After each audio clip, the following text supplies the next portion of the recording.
नए वाला जी, दीपेंद्र दीपेंद्र हुड्डा। हाँ जी, वो चाहिए सीएम।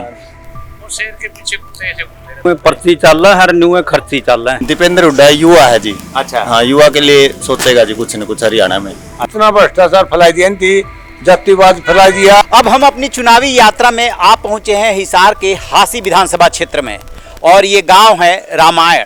बड़ा सुंदर नाम है। यहाँ के ग्रामीणों से जानने की समझने की कोशिश करेंगे। फिलहाल तो बीजेपी के एमएलए हैं विनोद भयाना कि क्या इस बार तस्वीर बन रही है, क्या बदलाव का मूड है, क्या करने वाले हैं ये लोग, और जो छोटे छोटे दल हैं उनका यहाँ पर कितना असर हो रहा है और क्या मुद्दे होंगे। तो क्या लग रहा है इस बार कौन कौन से मुद्दे बन रहे हैं हरियाणा के चुनाव में? हरियाणा का मुद्दा में तो विपक्ष वाले 58 है मुद्दे, बाकी मुद्दे तो हिसाब से के चलेंगे। मुद्दा तो दिल में क्या क्या तो किसानों को एमएसपी और नौजवानों को रोजगार मुद्दा बनेगा कि नहीं बनेगा? कोई नहीं बने। कोई नहीं बने। फिर किन मुद्दों पे हरियाणा का विधानसभा चुनाव होगा? हरियाणा के तो ये देसी नुस्खे से चलिया करे से उनमें जनता सहमत हो जाए उस पर के साथ में लाग जाएगी बस। अच्छा, और बीजेपी के 10 साल से जो शासन रहा है इससे क्या शिकायत है? बहुत सारे लोग शिकायत कर रहे हैं, बहुत सारे लोग कह रहे हैं कि बिना खर्ची और पर्ची की नौकरी मिल रही है। लिए लंबी बन रही है। अच्छा, हाँ, ये तो जो कहते हैं वो मुद्दे को पूरा तो होता है कौन इनका, एक दिखावा बनाओ बस। दिखावा बना। किसानों की एमएसपी, नौजवानों को रोजगार, और किसानों के जो मुद्दा है पानी वगैरह का, खाद वगैरह का, ये सब रहेगा कि ऐसे ही सिर्फ ये उठाने के लिए होते हैं, हाथी के दांत खाने के लिए और दिखाने के लिए और होते हैं? ये सभी पार्टियां ऐसे ही करती हैं, कोई भी पार्टी हो से सभी ऐसे जुमले देते हैं और करता कोई नहीं है। करता नहीं है। हाँ, पीछे कांग्रेस भी 10 साल करके गई है राज, उन्होंने कौन सा कर दिया? वो भी कुछ नहीं करके गई। अब जाट आरक्षण पीछे हुआ था, कितने दिन बैठा के रखे, कितना नुकसान हुआ, कितना लॉस हुआ, उसमें क्या मिला? कुछ नहीं। दो तरह की बातें हो रही है। एक बात हो रही है कि नहीं इस बार बदलाव होगा, और कुछ लोग ऐसे भी हैं बदलाव हो सकता है। देखो, एक ही आदमी को परमानेंट किसी सीट पर रखोगे तो वो अवैध तो करेगा। उसको सबक सिखाने के लिए तो करना पड़ेगा बदलाव। बदलाव तो जरूरी है। तो बदलाव के लक्षण लग रहे हैं कि इस बार हो सकता है बदलाव। बिल्कुल टक्कर है, दोनों के बराबर चलेगा। बराबर चलेगा। और ये छोटे छोटे दल आ गए हैं हरियाणा, इनका कुछ असर होगा? ना, ये तो तो बीच में चाहे गोपाल कांडा हो, चाहे ये बलराज कुंडू वाली पार्टी हो, और शेर के पीछे कुत्ते ऐसे घूमते रहते होगी कांग्रेस आपको क्यों अच्छी लगती है? क्योंकि कांग्रेस ने काम करे हैं। इन 32 तो टेस्ट लिए सारे लीक हुए कि एक तो जेके इतने कॉम्पिटिटिव एग्जाम्स हैं। हाँ, एक तो लीक हुए जेके सारे हुआ करे। जो बीजेपी का मिली भगत था सारा, बाउंडर था, इन कोई काम नहीं कराया। एक तरफा कांग्रेस आओगी। तो बहुत सारे लोग तो ये कह रहे हैं कि इस बार जो भी नियुक्तियां हो रही है, भर्तियां हो रही है, वो बिना खर्ची और पर्ची के हो रही है। कितनी सच्चाई है इसमें?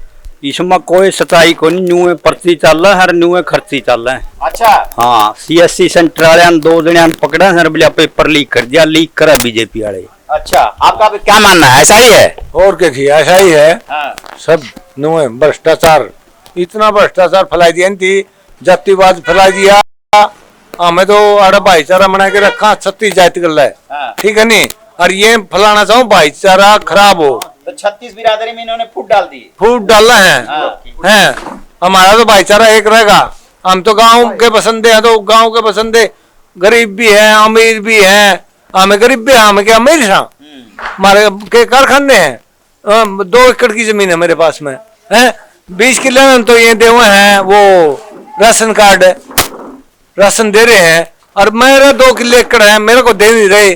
क्या सच्चाई इनके पास में? ये बताइए, वो पैसा आपको आता है 6000 रुपए जो मोदी सरकार 6000 में छोड़ यार, तो 6000 वाली बात ना आता है कि नहीं आता, ये बताइए। नहीं, 6000 का क्या मेट्रो है? 6000 का मेट्रो पर 6000, ये तो एक जुमलाबाजी करी थी उसने। नहीं आता? आता है, उसमें क्या क्या होता है? डीजल घटाओ, वो तो नहीं, वो कोई दिमाग खूब को नहीं हुआ है। 6000 में साल भर का मानो बात है। नहीं, खेती की लागत तो बहुत ज्यादा बढ़ गई है।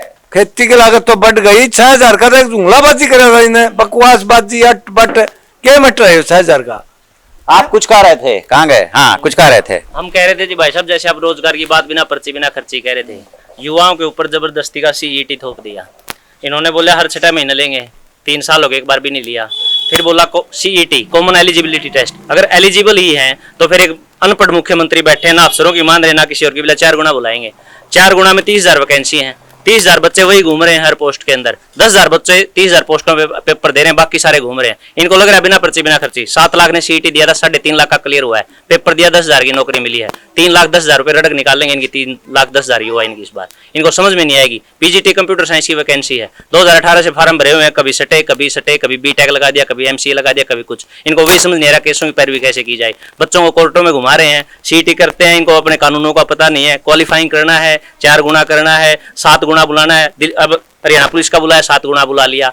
ओबीसी को बोले पुराने सर्टिफिकेट, अब वो एससी के पुराने सर्टिफिकेट नहीं चलेंगे, 1 साल पुराने हैं तो वो उसको एससी से निकल गया 1 साल में, बैकवर्ड से निकल गया 1 साल में। लेकिन नहीं, दोबारा लाइनों में खड़े कर दिए। जिन्होंने सर्टिफिकेट नहीं बनवाए उनको अब्सेंट दिखा के बाहर कर दिया। इन्होंने बिल्कुल युवाओं के साथ इतना भद्दा मजाक बना रखा है। युवा इनका ऐसा मजाक बना देंगे, इनको समझ में नहीं आएगी बीजेपी।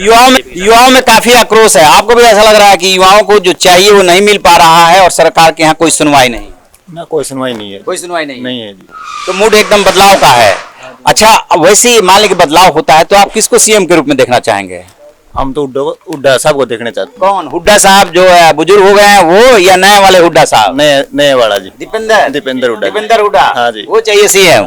दीपेंद्र हुड्डा और उनके पिता जो हैं भूपेंद्र हुड्डा, उनमें क्या अंतर है? क्या आपको लगता है कि इनमें खास है जो दीपेंद्र हुड्डा है? दीपेंद्र हुड्डा युवा है जी। अच्छा। हाँ, युवा के लिए सोचेगा जी कुछ न कुछ हरियाणा में नया जी। अच्छा, चलिए, तो जैसा कि आपने देखा और सुना कि काफी लोगों की राय है कि बदलाव होना चाहिए और युवाओं में खास तौर से जो रोजगार नहीं मिल रहा है उससे निराशा पनप रही है। आप क्या सोचते हैं? अपनी राय जो है कमेंट बॉक्स में जरूर दीजिएगा।